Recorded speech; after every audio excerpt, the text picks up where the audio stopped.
Damn it! Oh, hi. Well, now that you're here, let's talk about math.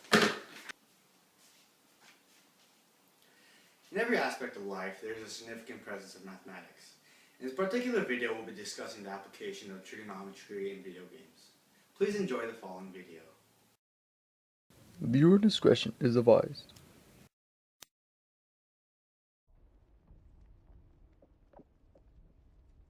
Team deathmatch. Alright, hey guys, what's up? Mann the Best here, and I'm going to be explaining how trigonometry is involved in video games. I'd like to apologize because I won't be able to look directly at the camera while explaining what I'm doing, because I'm actually the one playing the game, because I need to demonstrate what I'm explaining. So first of all, what is needed to play video games? What trigonometry is needed?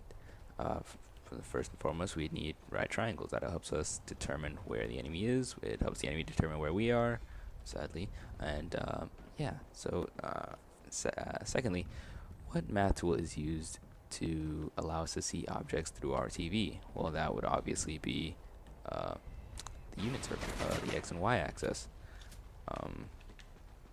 If we didn't have the X and Y axis, we'd pretty much be looking at the game like this, and this kind of sucks. As you can see here, the enemy in this building has a very good advantage on me because I am having trouble adjusting to where the enemy is. So obviously the enemy has the X and Y axis very clearly, is able to see me and can shoot me. So thirdly, what allows the player to make turns and locate and shoot other players? Well, this would obviously have to be the unit circle, because without the unit circle, you'd kind of be not able to turn and look around. You'd have to be fixated on just one spot. So thanks to the unit circle, we can look around and determine that the enemy was, for example, behind us. We'd obviously have to make that 180-degree turn. So yeah, we can thank the unit circle for being able to look around and see and locate the player. So why can't we use a pistol as a sniper? Well, first of all, the game does a cool thing where it uses the Pythagorean theorem to locate and predetermine the distance at which an enemy is at. So that way we don't really have to, and so we can't use a pistol as a sniper, because if we did, for example, see here, the bullets land, but they won't do that much damage. So logically, we would have to use a sniper for these far distance shots. So try to land that, and we did. So yeah, we can thank the Pythagorean theorem for the reason that we would for the reason we can use the sniper as for far distance things. So yeah. So why is it unnecessary for a person to take precaution for wind and humidity? Because, for example, in games like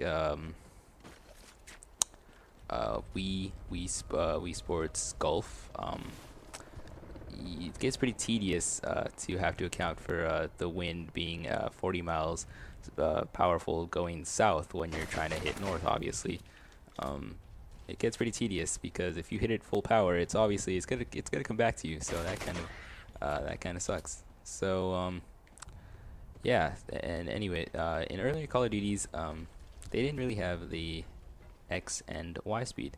The X and Y speed is extremely helpful, because if we didn't have the X and Y speed, we would have to account for enemy running speed, enemy walking speed, and pretty much bullet things. So if we wouldn't have had the X and Y speed, I would have to shoot maybe right.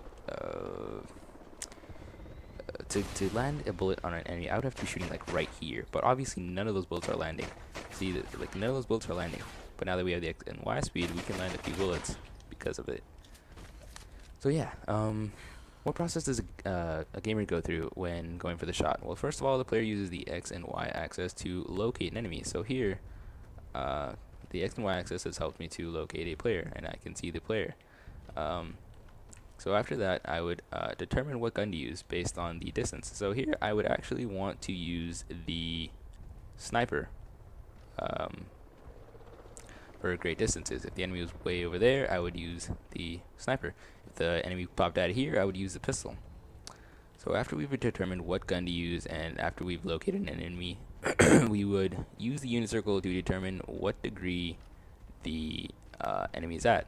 So now we can see that the enemy is going to be at a 100-degree angle, or if we want to go for the enemy on the right, we would see that he is at a 270-degree angle. But the enemy behind us obviously is at a 180-degree angle, but he looks rather far away, so we would use a pistol. And thanks to the X and Y speed, we were able to catch that kill.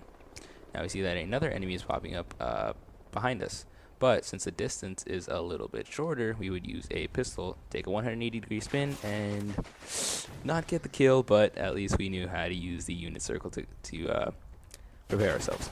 So that was that, and thanks for watching.